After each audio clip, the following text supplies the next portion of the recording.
Breaking house തുടർന്നു. തൃപ്പൂണിത്തുറ സ്ഫോടന കേസിൽ പ്രതിപട്ടിക വിപുലീകരിക്കാൻ പോലീസ്. പുതിയകാവ് ക്ഷേത്ര ഭാരവാഹികളും ഉത്സവ കമ്മിറ്റി അംഗങ്ങളും ഉൾപ്പെടെ കൂടുതൽ പേർ കേസിൽ പ്രതികളാകും. ജില്ലാ ഭരണകൂടം പ്രഖ്യാപിച്ച മജിസ്റ്റീരിയൽ അന്വേഷണം ഇന്ന് തുടങ്ങിയേക്കും. സ്ഫോടനത്തിൽ നഷ്ടപരിഹാരം ആവശ്യപ്പെട്ട് കോടതിയെ സമീപിക്കുമെന്ന് ആക്ഷൻ കൗൺസിൽ വ്യക്തമാക്കി.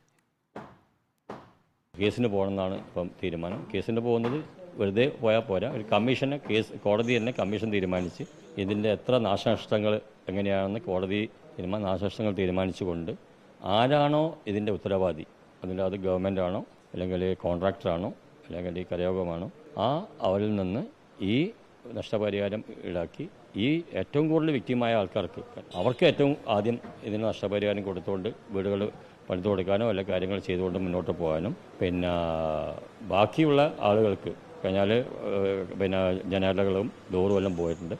അതിൻ്റെ ഒരാഴ്ച കൊണ്ടുപോകണമെന്ന് കോടതിയിൽ നാളെ തന്നെ അഡ്വക്കേറ്റിനെ കണ്ടു കൊടുക്കാനുള്ള ഒരു തീരുമാനമാണ്.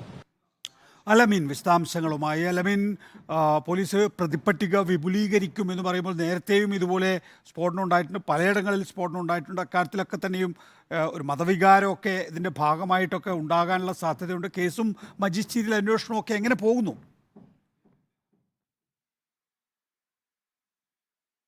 നികേഷ്, ഇതിനോടകം തന്നെ പ്രതിപട്ടിക രൂപീകരിച്ചിട്ടുണ്ട്, ചില പ്രതികളെ അറസ്റ്റ് ചെയ്യുകയും ചെയ്തിട്ടുണ്ട്. പക്ഷേ അതിനപ്പുറത്തേക്ക് ക്ഷേത്ര ഭാരവാഹികളായിട്ടുള്ള ആളുകൾ, അതുപോലെ തന്നെ വടക്കും ഭാഗം കരയോഗത്തിന്റെ പ്രതിനിധികൾ, ഒപ്പം ഉത്സവ കമ്മിറ്റി പ്രതിനിധികൾ, അങ്ങനെ പലർക്കും ഈ മത്സര വെടിക്കെട്ട് സംബന്ധിച്ച് കൃത്യമായ അറിവുണ്ടായിരുന്നു, ധാരണയുണ്ടായിരുന്നു എന്നുള്ളതാണ് പോലീസിന്റെ വിലയിരുത്തൽ. കാരണം ഈ അപകടത്തിന് തലേ ദിവസം നടന്ന വെടിക്കെട്ടുമായി ബന്ധപ്പെട്ട് പോലീസ് എഫ്ഐആർ രജിസ്റ്റർ ചെയ്തിരുന്നു. തെക്കും ഭാഗം കരയോഗത്തിന് നോട്ടീസ് നൽകുകയും ചെയ്തിരുന്നു. അതിന് പിന്നാലെയാണ്, അതുപോലെ വകവയ്ക്കാതെയാണ് വീണ്ടും ഇവർ മുന്നോട്ട് പോയത്. അതുകൊണ്ട് കൃത്യമായ അറിവോടെയും ധാരണയോടും കൂടി തന്നെയാണ് ഇത്തരം ഒരു വെടിക്കെട്ട് സംഘടിപ്പിച്ചത് എന്ന് മാത്രമല്ല ഈ സ്ഫോടക വസ്തുക്കൾ ശേഖരിക്കുന്നത് സംബന്ധിച്ച് പലർക്കും അറിവുണ്ടായിരുന്നു.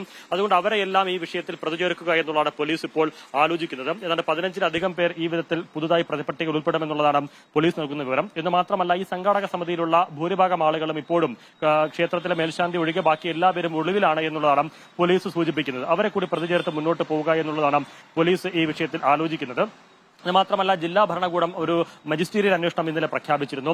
സബ് കളക്ടർ കെ മീരയ്ക്കാണ് അന്വേഷണ ചുമതല. തിരുവനന്തപുരത്തായിരുന്ന കെ മീര ഇന്ന് രാവിലെയാണ് കൊച്ചിയിൽ മടങ്ങിയെത്തിയത്. അവരിതുമായി ബന്ധപ്പെട്ട പ്രാഥമിക നടപടികൾ ആരംഭിച്ചിട്ടുണ്ട്. ആരുടെയൊക്കെ മൊഴി രേഖപ്പെടുത്തണം, ആരെയൊക്കെ നേരിട്ട് കാണണം എന്നതടക്കമുള്ള ഒരു പട്ടിക തയ്യാറാക്കുകയാണ്. ഒരുപക്ഷെ ഇന്ന് വൈകുന്നേരം അല്ലെങ്കിൽ നാളെ അവർ ഈ സ്ഫോടക സ്ഥലം സന്ദർശിച്ചുകൊണ്ട് കൂടുതൽ നടപടികളിലേക്ക് കടക്കുകയും ചെയ്യും. അതിനിടെ ഇന്നലെ പ്രദേശത്ത് ആക്ഷൻ കൗൺസിൽ രൂപീകരിച്ചുകൊണ്ട് ആൾക്കാർ, പ്രദേശവാസികൾ കടുത്ത നടപടിയിലേക്ക് കടക്കണം. അവർ പറയുന്നത് ഈ റവന്യൂ വിഭാഗത്തിന്റെ കണക്കെടുപ്പും മാത്രം പോരാ, കോടതി ഒരു കമ്മീഷൻ നിയമിച്ച് അതിന്റെ മേൽനോട്ടത്തിൽ നാശനഷ്ടങ്ങൾ സംഭവിച്ചൊരു കണക്കെടുക്കണം. അതിൽ കൃത്യമായിട്ടുള്ള ഈ നഷ്ടപരിഹാര തുക നൽകുകയും വേണം. വരാപ്പുഴയിലടക്കം മുൻപ് നടന്ന സ്ഫോടനത്തിലും ഇത്തരത്തിൽ നിരവധി ഇരകളുണ്ടായിരുന്നു. അവർക്കൊക്കെ നഷ്ടപരിഹാരം നൽകുമെന്ന് പറഞ്ഞെങ്കിലും പലർക്കും ഇപ്പോഴും തുക ലഭിച്ചിട്ടില്ല. അതുപോലെ ഈ വിഷയത്തെയും സമീപിക്കാനാവില്ല എന്നുള്ളതാണ് ആക്ഷൻ കൗൺസിൽ രൂപീകരിച്ച് ജനങ്ങൾ ഇപ്പോൾ ഒരു തീരുമാനമെടുത്തിരിക്കുന്നത്. അവർ കോടതിയിലേക്ക് നീങ്ങാൻ പോവുകയാണ്.